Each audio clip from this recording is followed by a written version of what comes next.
I cover a lot of FPS games on this channel, and one game that I had a lot of confidence in to the point where I backed the game on Fig before it even hit Steam. Marauders is a self-described tactical first-person multiplayer looter shooter set in a sci-fi universe where you enter each raid via a ship that you can control and fly with your crew, land into different planetary on-foot raids, kill AI and other players, loot up, and then escape via your designated hangar. It had such a cool premise when I backed it all the way back in 2020, and 2 years after that they decided to launch into early access on Steam with a game that, in my opinion, felt very similar to the very first alpha builds that I played, which I thought was really weird. Marauders was set to be in early access for only 12 to 18 months, but the store page now has a disclaimer that the last update made by the developers was over 12 months ago. The game has shifted from mostly positive reviews to very negative, with the player base dropping from an all-time peak of over 14,000 players to only 16 at the time of recording this video. SteamDB estimates that there's anywhere between 600 to 900,000 owners of the game, meaning the developers at Small Impact Games made millions of dollars on this project. With rumors swirling of lawsuits between the developer and their publisher Team 17, and no clear answer from the community from anyone, I decided to do some digging, reaching out to my contacts at Small Impact Games and try to figure out what the hell happened with Marauders.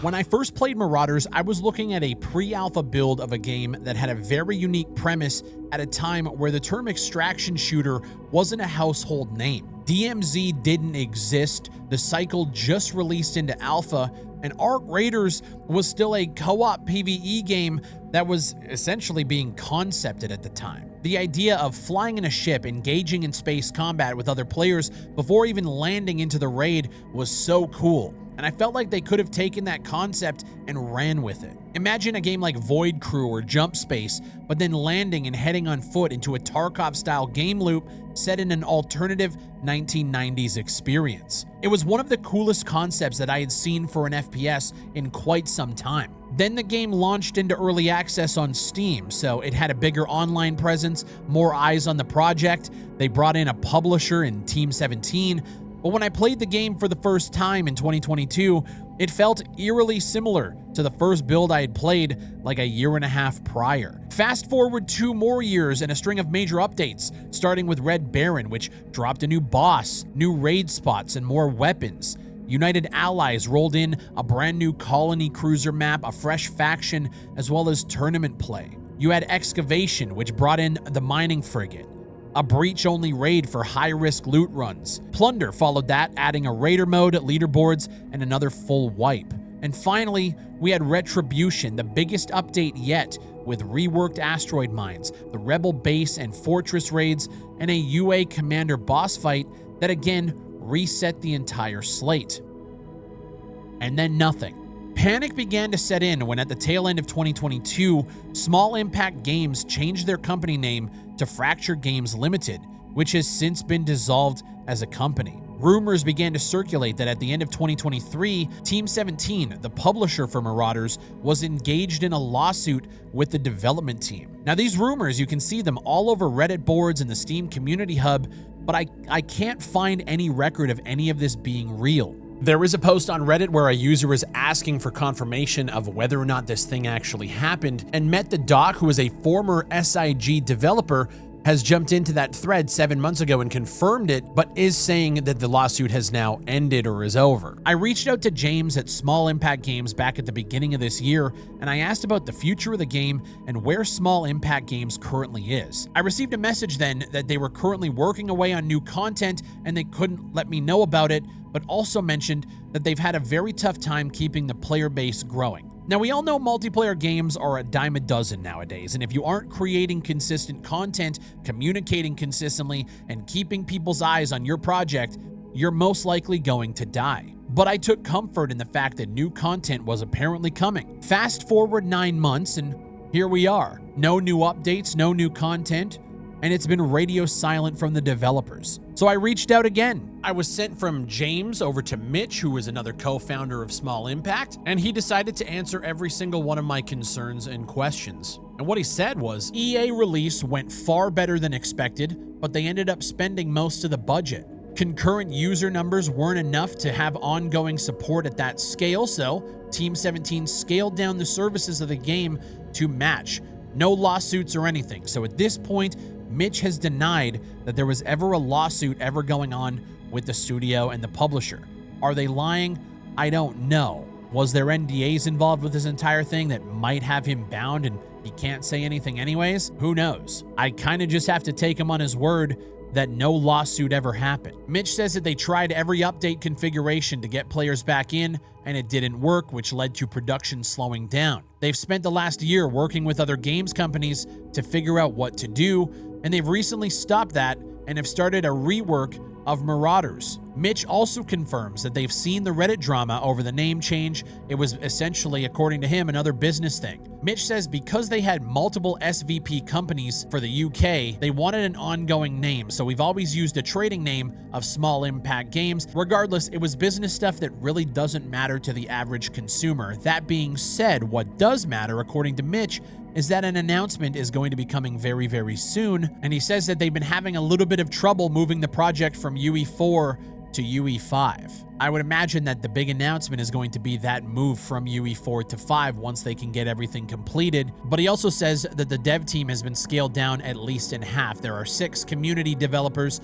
and there are 6 contracted developers. That being said, they only started originally with 4 devs. They must have onboarded people throughout the last few years and then had to scale down accordingly. They don't know if it's going to work, but they're excited about the new features and they're excited to try to get people to a 1.0 release. The big thing here is a lot of people are speculating that there's some nefarious things going on behind the scenes, but I don't have any proof of that. The developers aren't going to own up to it, especially if there's NDAs involved. At the end of the day, just looking at everything and looking at the developers' responses, if I had to give an opinion on what went wrong here, I would say that the developers launched the game too early for early access. They charged too much money to get people on board at the level that they would need to be able to support that long term. I've said it for years, once players leave a multiplayer game because of a lack of updates or whatever the case is, it's very, very tough to get them back. And I think that's exactly what happened with Marauders. I don't know if there's anything nefarious going on behind the scenes. I don't know if we'll ever know that information. At least I would hope that they're not lying. The problem is, though,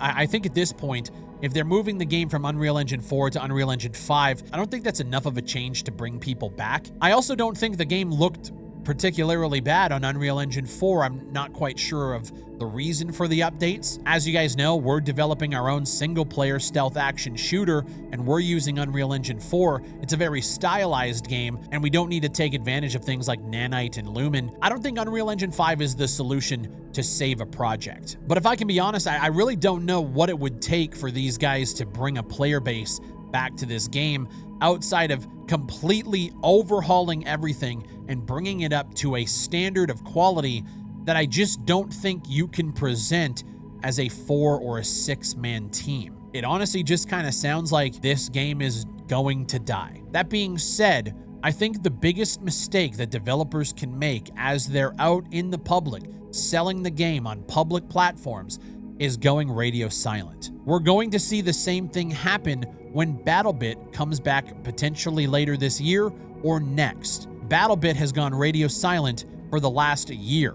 They haven't put out an update. They haven't even said a fucking word. And in my opinion, as a development team, asking people for money to back you and play your game when you're not updating it and you're not saying anything publicly to anybody is kind of a shitty thing to do. So if I can give these developers any word of advice here, it's I get you're working behind the scenes and you're trying to do things. You also have people who are waiting for updates, who are waiting to see you communicate. And if you're going to let the game die, take it off the fucking store page and don't let people buy into it. Let me know what you guys think of Marauders down below. Have you even heard of this game? Is this something that you would have been interested in? Let's have a conversation in the comments down below. I want to give a shout out to all the new patrons who have signed up to support this channel. I'm not going to badger you guys for support. All I'll say is if you don't want to support over there on Patreon, leave a like on the video and subscribe if you haven't done so already. My name is Big Fry. Thank you guys for watching, and I'll see you on the next one.